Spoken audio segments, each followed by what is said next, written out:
welcome to the Science Expert. Where we bring you uncommon knowledge recorded by uneducated 14-year-olds. And today we're going to be talking about biology. So let's get into it. And also the study of our very own Earth, which we live on, in case you didn't know. So, yeah. Uh, Biology is really cool. There's a lot of things you can learn from biology, like how you can get cancer really quickly and how fast you're going to die. So, Sure. um, I don't even know where to start with biology. I don't know a lot about Okay, so biology is the scientific study of life and living organisms. It's like a broad term for natural science, and it covers like a really wide range of fields. Yeah, um you can learn like functions of like living organisms, how they grow, their origin, their evolution, and how they distribute other like life and like stuff like that. And the like main themes are like cells, genes, and what is called her heredities. yeah, And like yeah. Evolution is like the driver of biological diversity. So biology examines life across like multiple levels, like of like organization, like molecules and cells to organisms, like stuff like that. with biology, like how Benjamin said, with specifically with evolution. So with evolution, you have one animal with one trait. Say that it's a horn, and it also protects it from other animals like bulls or like other like animals that want to kill it, like a dog or a wolf or something like yeah. Take instance for like a rhino horn, the horn of a rhino. With that trait being successful, it gets passed down. So if I evolved wings, like yeah, let's say that I needed to like reach that apple off of a tree over there in like my front yard, I would grow wings or some type of like aid on my hands, like a gecko's hands or paws or whatever you want to really call them, to like stick to the branches or fly up and go get it. That's how it works.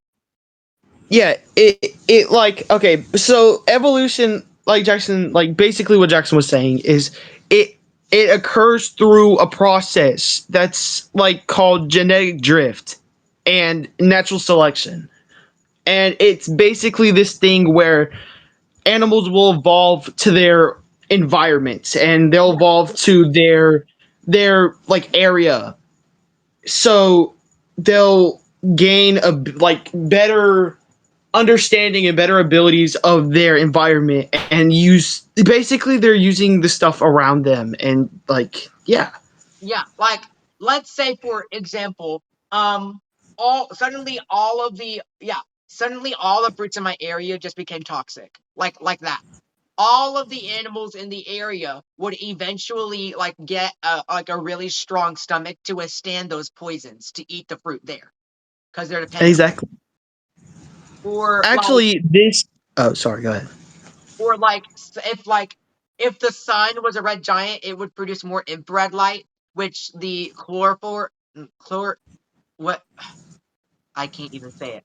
The Chloroform. the color the chemical that makes grass green would not work. So all the grass would turn purple or red. One of the two. I forgot which. Okay, so the entire scientific theory of evolution by natural selection was like conceived by two British naturalists, yeah, named Charles Darwin and Alfred Russel Wallace, back in the mid 19th century. Um, they came up with an explanation for why organisms adapt to their physical and biological environments. So They sorry, Darwin's like book, like he has a book that goes into detail on it. It's called On the Origins of Species. yeah, like what Darwin was like studying was finches. He So what he saw whenever he came to the island was that all the birds there looked pretty much the same, aside from their beak. So some finches had a larger beak and a tougher beak to get all those hard nuts down off of a tree and actually eat and like break the shell. Another had a very thin, narrow beak to actually like pick like ants or other types of beetles or bugs or possibly even some types of fruit too that they could eat to actually like get into the fruit and eat it. And another one was like a medium sized, and they both had the like adaptation from the narrow beaked finch and the large beaked finch that they needed to like adequately survive. Like like the medium beaked finch had both nuts on its island and like fruit on its island, not just like one or the other. Yeah.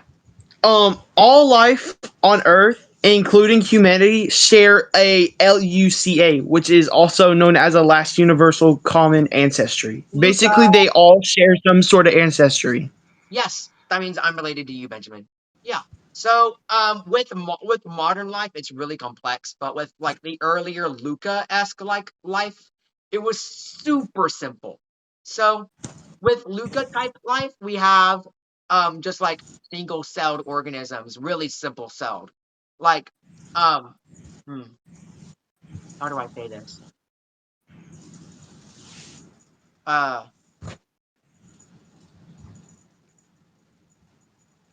they didn't have like all the adaptations that we have today. Like they didn't have hard enamel for their teeth. They didn't have photoreceptors like our eyes. They didn't have keratin for their hairs and for their hair and nails. A lot of that wasn't necessary at the time because there was no predators because they were all single-celled organisms. But all of them just came from one universal, like the least. Um, so basically, what I was trying to get at before crashing out and yelling at Benjamin for 2.5 hours, was like Luca. What Luca like had only like one really long string of of genome. We have like multiple pairs. Like I'm talking 30. No, it's like 40. Isn't it 42? 42 copies Mhm. for each person. But anyways, um, where was I even getting at this? I don't know. Let's just go over types of life. We have Wait, before you do that, so biochemical traits tend to be more like traits in species, like morphological and biochemical traits tend to be more similar along species that share more like recent common ancestry. So like yeah, like yeah, yeah. like us and chips.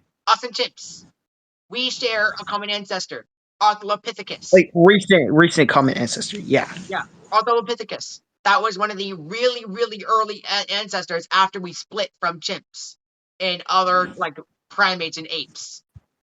Apes without a tail. That specifically, apes without a tail because we don't have a tail. We have a tailbone. We used to have a tail, but now we don't because we don't need it. That's another instance of evolution. Um, by the way, if you're wondering what biochemical like chemistry is, it's the study of chemical processes within like and relating to living organisms. So here are some examples of like uh like single-celled, multi-celled, like multicellular, different types of life. We have archaean, multi-celled, single-celled, and I'll put a picture up here later, but it's going to be like right here of all of it. So we have single-celled like Luca. We have multi-celled like us. We have bacterial, fungal, and I forgot the last type. Okay, so millions upon millions of years ago, there was a huge, large fungal tower. They like worked like trees. They grew rings like trees too, but they were not trees. They were fungal. They were fungal. And they like studies show that they're just like a different type of life. So add a picture of that add a picture of that type of life too. I don't know where I was getting with that. So yeah, there's 5 to 7 major like biological kingdoms that cells fall into. There's bacteria, there's protozoa, there's algae. I think that's how you say it. Algae, something like that. There's fungi, there's viruses, and there's archaeas. I said it wrong, but yeah. 6 or 7 And then types there's of life. unicellular animal parasites. 6 or 7. That's all. I'm going to be explaining each one of them in like kind of a short term. So the first one, bacteria. It's a single-celled, like very small, like microscopic, Yeah. um, that In case thrives you guys like didn't in know, all Microsoft is environments. like the creator of all life. Just in case you didn't know. And yeah, bacteria is a single-celled microscopic organism that like thrives in all environments on Earth. Bacteria is everywhere on Earth. It's very small, and you can only usually see bacteria under microscopes and stuff like that. But On my they, phone, on my phone screen, on my hands, on my bed, on my Chromebook right here, on my desk, yeah, everything. everywhere, Um, everywhere you could possibly think. These things are. Archaea is also a single-celled microorganism similar to bacteria, but it possesses unique cell walls often found in extreme environments like hot springs. So instead of being like bacteria living in all environments, it has adapted to live in very extreme environments, like for example, hot springs. Um, then we have protozoa, which is a unicelled organism that's it often consumes other microbes such as amoebas. Yeah. So what Benjamin was trying to say, and he did explain very nicely, but what the hell is actually what the hell? What the hell are we doing in Yellowstone? Because we have life that sits in around 400-degree Fahrenheit hot springs that just boil constantly, never stop, and it just seems so hostile to life. Because what the fuck is this? You're telling me that this lives in 400-degree temperature water and geysers and magma near close to magma too. You're telling me this like I don't understand. Um, yeah, it's really cool, honestly. And if you guys want to read into it, we'll probably add like a little like link to like a website that'll help out like with stuff like so you can read up more on this because we don't really explain it well. But yeah. Um, Next we have algae, which is a it's a photosynthetic eukaryotic organism that ranges from single-celled microscopic forms to very large seaweeds. Like some like plankton I think are like of that kingdom, and Yeah. like those like those like pleco fish. Yeah, they eat that. We have fungi, which are eukaryotics that absorb nutrients from their environment. So they basically take around the environment and they leach off of it. Some of them includes like yeast, mold, and mushrooms that Or usually you'd see maybe outside. or maybe one of my exes. I guess. I Anyway, guess. anyway, And then lastly, we have, or not lastly, second to last one, we have viruses. I hate viruses. They should all die, but they're non-cellular, made of genetic material enclosed in a protein coat. They are not strictly living, but are studied alongside organisms because they actively infect and interact with host cells.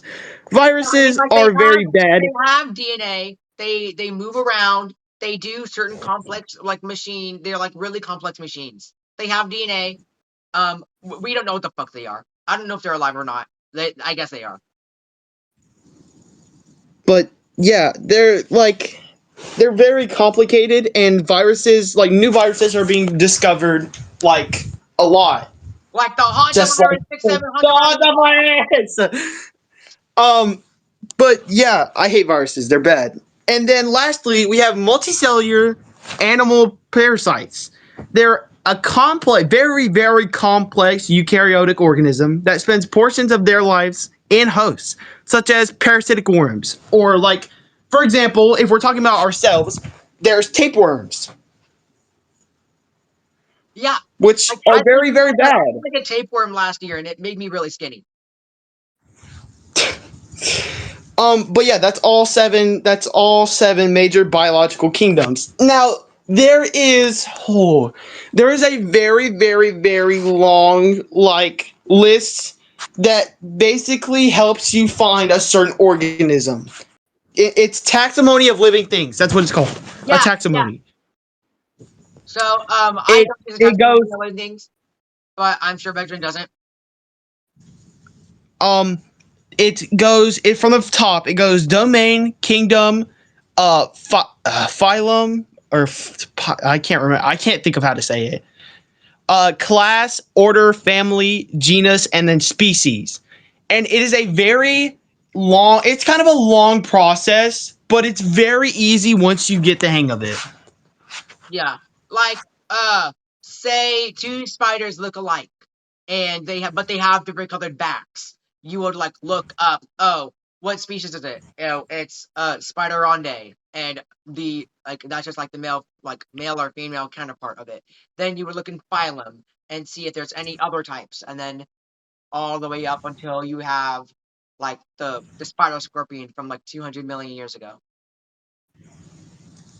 That So has no basically, to explain all eight main taxonomy ranks, domain is the broadest category, and life is split into bacteria, archaea, and eukarya.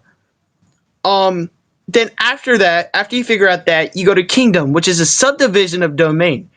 Um, you just for example, if out of those three you were to pick like eukarya, it'd be split into animalia, plantae, fungi, and protista, whatever. Organisms sharing a basic body plan, like animals with like a backbone, for yeah. example. So like all animals with a backbone would be put into that class. So yeah, speaking of class, that's the next thing. Class. More specific, which is a more specific subdivision of phylum. So like mammals, for example, they all have fur.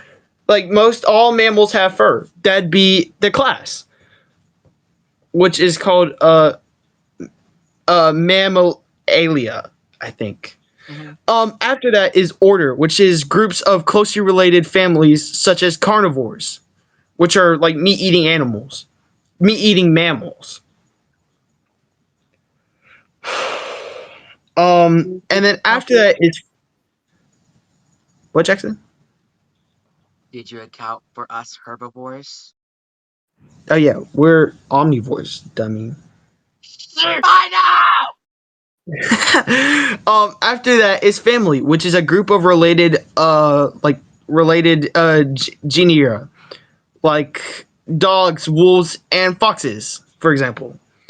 And then the seventh one is genus, which is a group of closely related species. Um, like Canis. And then eight is species, which is the most specific level, and individual organisms that can interbreed. Actually, genus and species are what get scientific names, or what give things scientific names. No, Anyway, you're good. So yeah, what I want to if do, you ever, oh my god, if you ever hear someone call a fox a wolf or a dog like Canis lupus, that's its scientific name. they aren't, I mean, they are really wrong. They're kind of like related, aren't they? Like they can interbreed. Anyways, um, Well, I think dogs are called Canis lupus, but yeah, yeah. it's whatever. I mean, we're 14. We're not gonna be like Joe Rogan or something. Joe Rogan. Some common like memory trick that I like when I was back in eighth grade, not eighth grade, seventh grade when I learned about this is a memory trick, and it's called "Dear King Philip came over for good soup."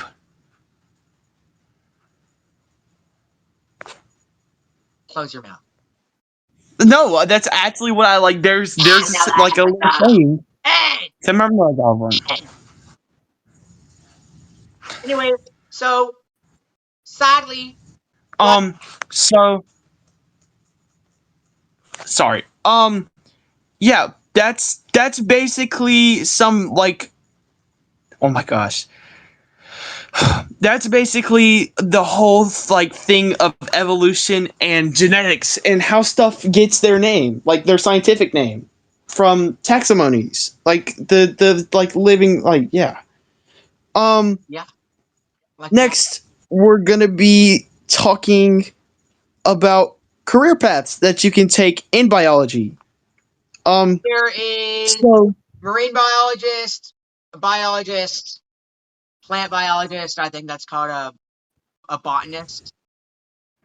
And there is exoplanetary biology, planetary biology, astrobiology, and a lot more. But I can't recall them straight from memory. there's research scientist, molecular biologist, microbiologist, laboratory technicians. There's like stuff with wildlife and the environment, like wildlife biologists, ecologists, and like park rangers and marine biologists, like you said. There's also a bunch of healthcare like things, and education and science communications and stuff like that that you can do if you're really interested in biology. So what we are going to be talking about next episode. Next episode, I don't know. But it's honestly going to be like way better quality than what this episode is. It's really. Yeah, we're kind of like just starting off, so it's like Yeah, kind of bad. The editing might be a little bad, but just know I'm the one. Yeah, yeah, it's probably gonna be really bad because this is our first one. But next episode, we'll probably be talking about our solar system. Yeah, yeah, our solar system for sure, or possibly, if things go swell, we will talk about non-theoretical planetary weather systems. First found. Gonna be a little teaser for you all. Yeah. Okay. All right. Well, that's it, guys. I think we've covered like a lot of stuff with biology, so I'm glad you guys could take your time, listen to this, like in your car or while you're working on something. Or You might remember me or recognize me before from my other like account where I just like played piano nonstop. Yeah, that died out a long time ago. Not playing anything all else right. at all. Well, bye, guys.